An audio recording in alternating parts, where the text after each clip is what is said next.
Alright guys, welcome back to Formula 1 news. The Ferrari SF-23 has been revealed, and the news from the Ferrari camp is this car is far quicker than last year's F175. We have all the pictures, all the updates, all the information today we're going to dive into. But Charles Leclerc, Fred Vasseur and others at Ferrari say they've solved all of their issues from last year, and this is finally Ferrari's year. Very much enjoy your thoughts in the comments. Hit the like button if you enjoy. Subscribe if you're new as always. First of all, this is the Aston Martin AMR23 or whatever. This was revealed last night in an admittedly rather less inspiring reveal kind of launch festival that Ferrari had earlier today. We'll discuss in a second, but this is the Aston Martin. It's quite an aggressive approach they're going for. We can look at the side pods. This is, well, obviously reminiscent of what Red Bull have done with the deep undercut and the downwash effect, as people are calling it, on this side pod design. Ferrari so far, Mercedes will again be different, we'll see tomorrow we imagine, but have gone again for a different approach. So Ferrari have doubled down on their concept from last year. Most other teams have copied Red Bull effectively.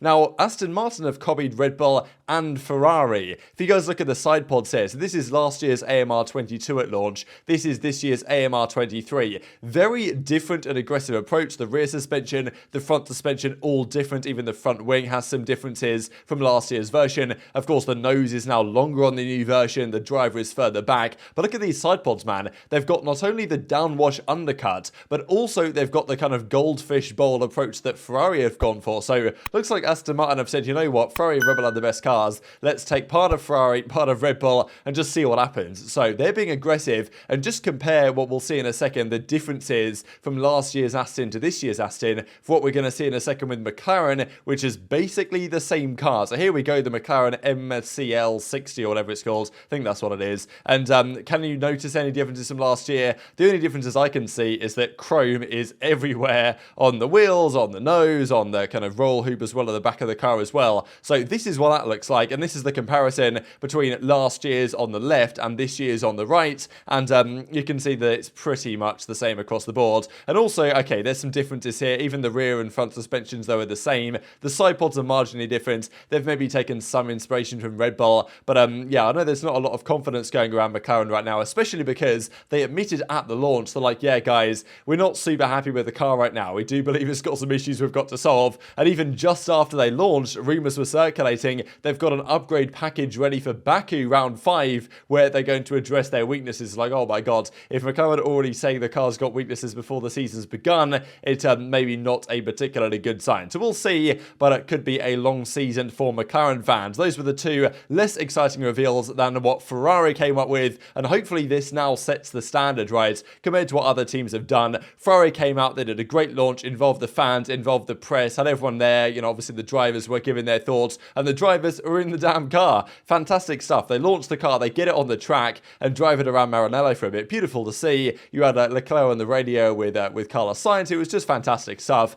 and actually maintained people's attention span. Can you believe it? In 2023, this is the new car. It looks, as I'm sure you might expect, like the old car. One nice thing though is the Ferrari on the rear wing. I think we saw, was it Monza, right, where they ran that kind of yellow Ferrari rear wing, which is very nice indeed. They've gone for a white version, so it's already upgraded in my opinion based on that. And here was the Ferrari actually on track for the press at the time. So I mean, yeah, really cool to see. No other team has really done this in recent memory at the very least, and yeah, hopefully something that will become the standard going forwards. I know that even Fred Vasseur, new team principal, has said he's fed up at these virtual car launches that these teams do, want to take it serious. Ferrari did exactly that today. Now, I thought it was cool, right, you know, P1 baby, all this stuff over the radio, just good times for all involved, and definitely, you know, adding to the hopium that a lot of Ferrari fans have right now, maybe for understandable reasons, as we shall discuss. These then, the comparisons. The F175, last year's Ferrari is at the bottom, this year's one is at the top. Obviously, very similar. As we said, the design of the side pods here and this concept, they've gone for an evolution of last year's version. They've not copied Red Bull, they've decided, you know what, their design is the best way to go, and they want to double down on it. That's what we expect Mercedes to do as well. The majority of the rest of the grid have pretty much copied Red Bull, or potentially taken some inspiration here from Ferrari. So the car is very similar, at least on the surface. There are a few differences though that I wanted to mention. Firstly, the actual side pods themselves are less severe. Right? If you look at this back angle here, there's certainly a less kind of severe goldfish bowl concept than they had before. So I guess they think that maybe they want to just tone it down a little bit there. There are some other changes though, certainly to the cooling. We know last year cooling at times was a problem for Ferrari, and that these have they have these new outlets here. This is honestly something I haven't really seen on other cars. You guys can see, I mean, it's a beautiful image actually, but at the top of the side pods there is this cooling outlet here. Now, I don't think there's anything really aerodynamically special about this, but it's just pretty interesting to notice. Now, one thing that's actually probably more important than what stands out here is these little winglets at the top of the car. I don't believe last year's car had these. Just above the halo, they've got these winglets going on, which are, pretty interesting new addition to the car, which may or may not work in the better. So these are all the changes. The nose is also slightly shorter on the car as well. You guys can actually see in this image here that the nose doesn't go all the way down to the front of the front wing now. It stops slightly before. There's a new front wing design we'll see in a second, new front suspension geometry, new side pod inglets, new halo wing that we just saw. Of course, the mirrors have changed as well because they had to from last year. Cooling slots, slimmer rear ends. So very similar. I think, honestly, I kind of prefer last year's livery marginally to this year's. I just like the consistent red. A bit too much black on it that I think should be on a Ferrari, but whatever. It's still it's a red Ferrari. What is not to love? Now, Mercedes might not love it too much, neither might Red Bull, because they're going to have to compete against it. But also, as Toby Gruner points out here, the front wing design, you guys can see here, they've got these little winglets thing on the top section of the front wing.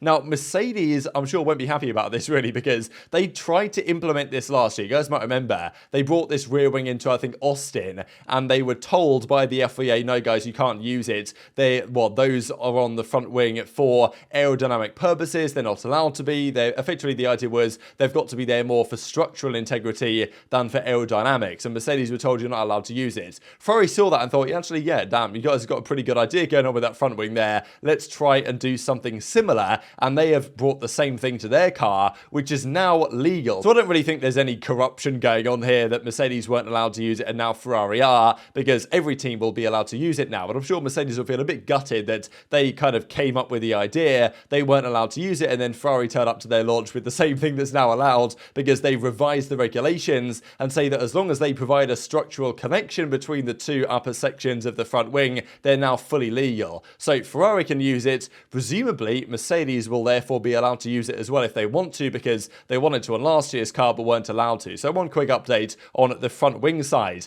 Now, let's talk about the absolutely monstrous numbers we're hearing from the Ferrari camp. Firstly, the CEO says, this is a kind of dodgy translation here from Italian, but basically what it means is the Ferrari SF-75 will be a single-seater that is unprecedented in terms of speed. So, he's coming out straight for the jugular here, that in terms of recent Ferraris, in terms of these regulations, in terms of comparisons to competition, it will be an unprecedented level of performance. Now, I mean, that is quite the statement to make, but we know that Ferrari are, well, probably Ferrari lately have seen Aston Martin coming out with all these crazy statements and numbers and thought, we can't get overdone in the copium department by Aston Martin. We've got to level up our game and say that it's going to be unprecedented in terms of speed. And also, we've got the other elements to consider. So many issues that they are intending to resolve with this year's Ferrari. Of course, when the technical directive came in, they were never so competitive after that as they were before.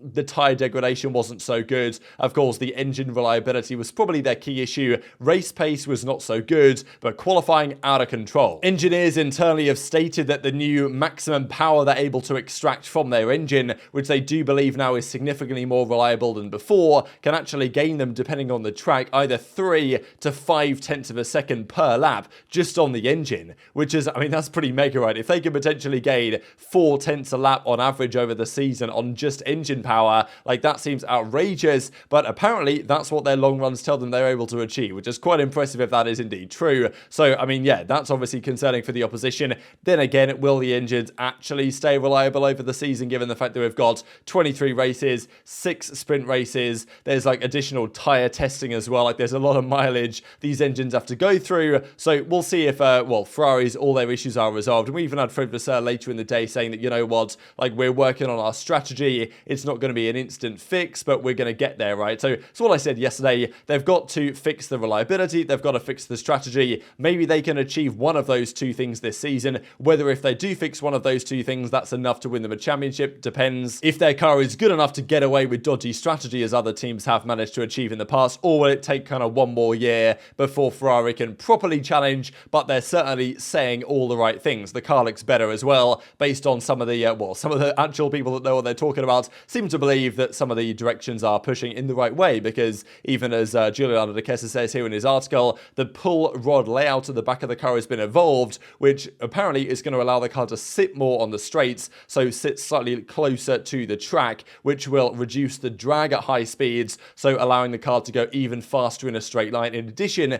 to the additional engine power. So maybe Ferrari also going to have an absolute straight line rocket ship for the upcoming season. So those are kind of the updates on the Ferrari. We also heard some words from the head of chassis saying the 2023 car is an evolution of obviously the F175, but it's been completely redesigned. The thing with all these cars as well, we don't get to see the floor of the car, which is obviously a pretty big deal nowadays in the ground effect era we are now in. But it says in aero, we increased vertical downforce to adapt to the new aero regulations and achieve the desired balance. He continued, the suspension has also been redesigned to support aero and increase the range of adjustments that can be made to the car. In the front suspension, we have moved to a low track rod. The front wing and construction of the nose is also different. So crucially, they've increased the downforce of the car, they believe. The simulator seems to say the same thing. There's been some big numbers coming out of that simulator. It wasn't long ago we saw Ferrari sources suggest that the car was going to be at least a second faster than last year's. Does that include the engine power-ups? Does that include some other changes they might have made over the last couple of weeks? I don't know. But yeah, they reckon this year's car is going to be a rocket ship, unprecedented in terms of speed, says the CEO. But, you know, look, this is Ferrari start of the season type shenanigans.